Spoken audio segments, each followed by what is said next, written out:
is Sara Santana, and this is my Communications 111 Speech to Inform with Mr. Brennan.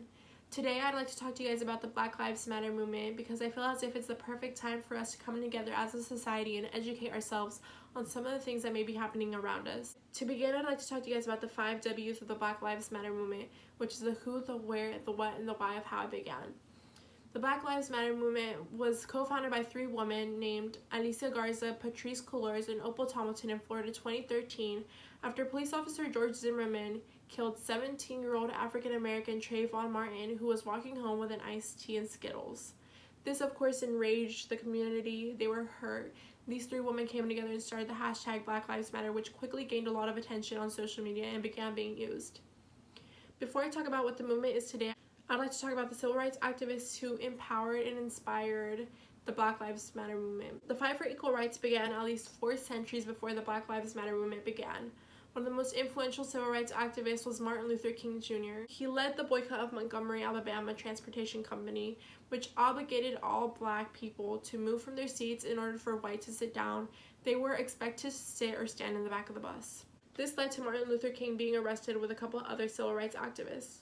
King also wrote, spoke, and organized nonviolent protests to draw attention to racial discrimination and demand civil rights to protect African Americans. In his famous I Have a Dream speech given August 28, 1963, King says, "So even though we face the difficulties of today and tomorrow, I still have a dream. It's a dream deeply rooted in the American dream. I have a dream that one day this nation will rise up and live out the true meaning of its creed. We hold these truths to be self-evident that all men are created equal." As much as I wish saying this wasn't true, I can say that Martin Luther King's dream has yet to come true. Now that we're on the topic of what it used to be like back then, I'd like to compare to what it is now. If you look at these pictures here, you automatically assume that they're photographs from some high school history book when segregation was at its peak.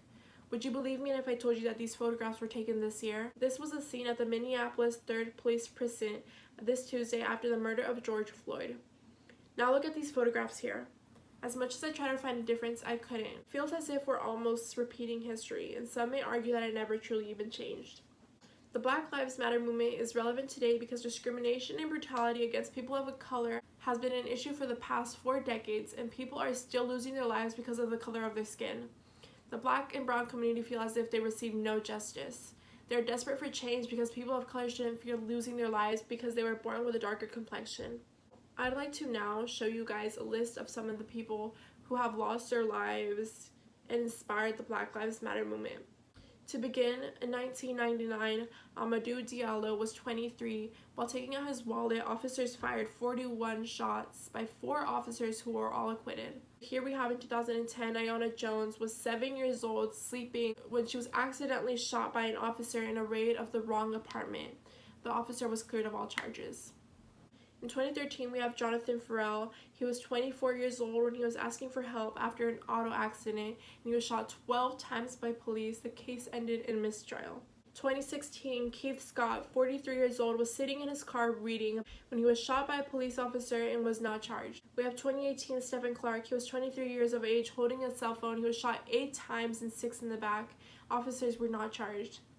In 2020, I have George Floyd, who was 46. He was accused for forging a $20 bill, which turned out to be real. The officer held his knee to Floyd's neck for almost 11 minutes. The officer was charged with third-degree murder and manslaughter. That is justice. That is what the people are craving, and that is what the Black Lives Matter movement is for. They crave justice, equality. They no longer want to live in fear. That's what it's all about. 2020, Tony McCade, he was 38 years old. He was a trans man. He was shot and killed by the police, and nobody knows his name. The Black Lives Matter movement is all about knowing the name of the people who have had their lives taken due to the color of their skin. The list goes on and on and on. That leads me to my last point. When will the Black Lives Matter movement come to an end? The Black Lives Matter movement will come to an end when there's no longer black and brown blood on the hands of those who are meant to keep us safe. The day people of color can wear hoodies in the dark, leave the store without a receipt, learn their ABCs before the things that they should do, if they ever find themselves in an altercation with the police, is the day there will no longer be a need for Black Lives Matter. There will no longer be a need for the Black Lives Matter movement when we're all considered equal. But I truly believe that change will happen when the affected are just as desperate for change as the oppressed. Thank you.